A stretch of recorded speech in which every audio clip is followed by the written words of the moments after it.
When we speak about our true self, our true nature, it is often shrouded in paradox because who we truly are cannot have a linear description, right?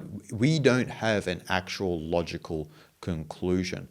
And we live in a world of rationality where we're looking for logical conclusions as to who we truly are. And this is spoke about a lot within the great texts, and in particularly within the Avadhuta Gita. Now, for those who are new to my channel, the Avadhuta Gita is what is known as a nididhyasana text, a text that one comes across on the cusp of enlightenment or one who has attained enlightenment. And so in the Avadhuta Gita, there are many verses about this paradox, right? About the nature of the Atman, the undifferentiated consciousness, who you truly are, your true self, your true nature, which is identical with Brahman, the ultimate reality. So I want to read to you a verse today from the Avadhuta Gita about the nature of this paradox, right? When we relate the Atman to the body, the five elements, when we relate the Atman to the four states of consciousness, and so forth and so on. So let me read this verse to you.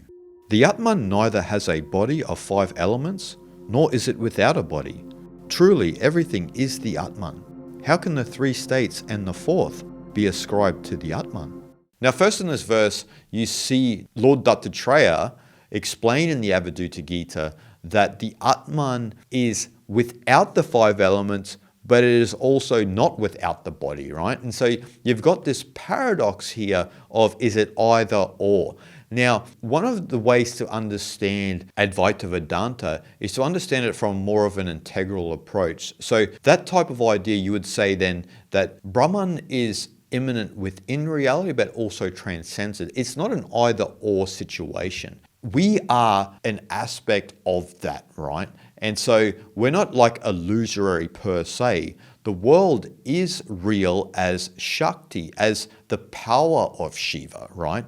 But it's not real in the sense of how we decode the reality that we're experiencing. That's what Maya is. That's the illusion of measurement, right? We're dissecting the world up according to our conditioning. That's the illusion. That's Maya. But Shiva as Shakti, this whole power of the world, which you and I are a part of, as Shiva, as Brahman, remember Shiva is a representation of Brahman, it's just the power of Shakti. It's not that you don't exist. You exist, but it's a paradox, right? You exist as Brahman expressing itself through you, right? And so it's not that you don't have a life, but it's not your life per se. It's the universe's life. It's Brahman's life. Or to use Taoist terminology, it is the Tao's life, right? And so you've got this paradox. It's immanent within reality, but also transcends it. And that's what this first line in this verse is stating, right? Atman is without the five elements, nor is it without a body, right?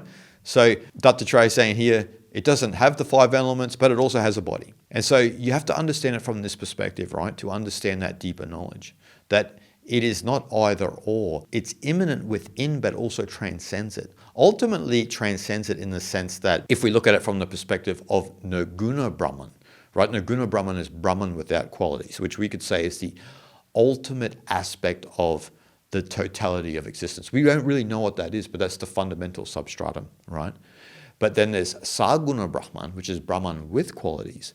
And that's where you include the Shakti, the power of Shiva, the power of the universe, this manifest world that we exist, where we have the Nirguna Brahman filtering through it.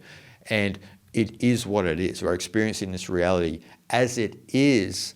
And the higher teaching in that sense is to surrender to it because there's something else going on here. It's not technically your life. It's Brahman's life, right? And so Dattatreya, as I said, he brings this paradox up because how can we equate the Atman to a body or even without the five elements?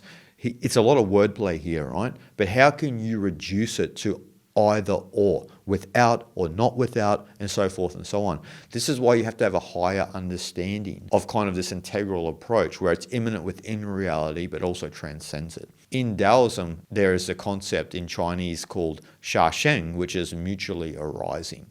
And so what is first, the chicken or the egg? Or is it mutually arising? And that's what they say in Taoism. It's not an either or approach.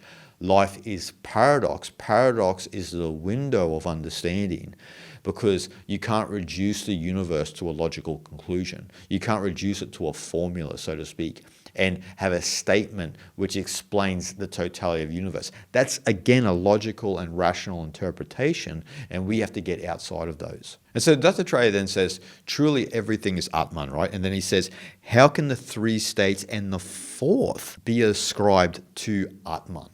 How can they be ascribed? Now, what are the three states and the fourth, right? In the Vedic literature and in Vedic knowledge, there are four states that they describe.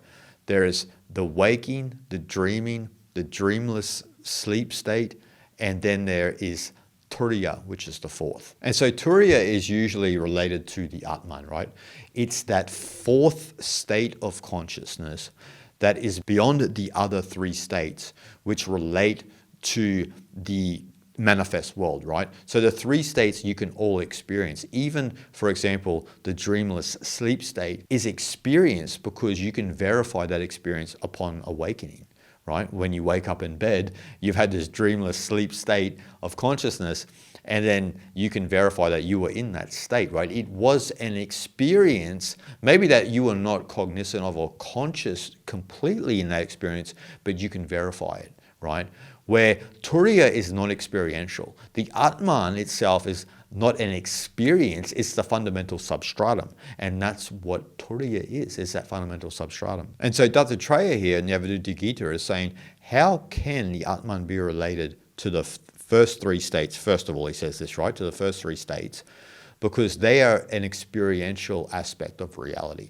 They're the experiences that kind of encapsulate the Atman and actually contribute to the life of our soul, the Jivatman, right? Our own personal Jiva, which is entangled with Atman, which is what we would call the soul in Vedanta, is that these three states kind of contribute to that type of soul's journey where we come back life after life, right?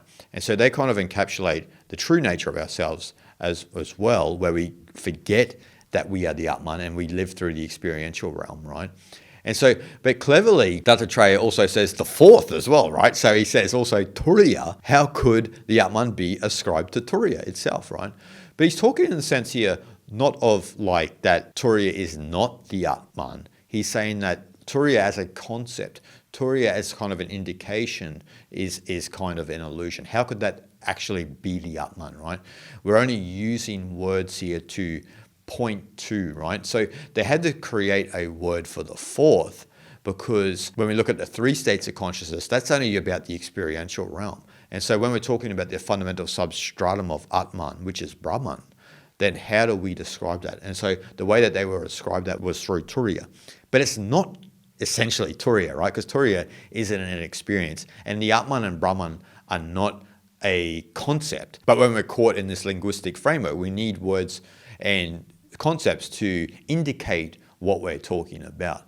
But Dattatreya is saying here, in the same way Lao Tzu would say, don't hold too steadfast to these concepts and these ideas. Remember, essentially, Atman is beyond all that. And even the idea of Atman can be conceptual, right?